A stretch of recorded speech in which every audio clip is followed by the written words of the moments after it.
I'm going to show you how to do the ADC 3 together and double crochet 3 together.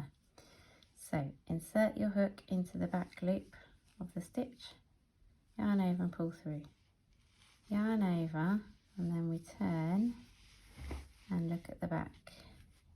So you can see the 3 dark blue points, yarn B, where we're going to work into. So go into the first one, which is 2 stitches back and 2 rows or below your current working row. Yarn over, pull through 1, yarn over, pull through 2, and we yarn over, we go into the current one, the stitch directly below where we're currently working is what I mean.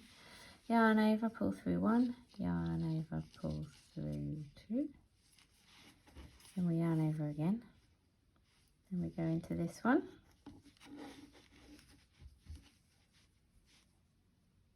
into the little loop,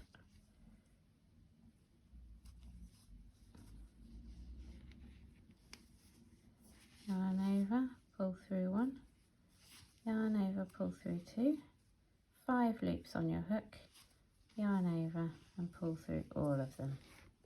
There we go, we've got that 3 together snowflake point.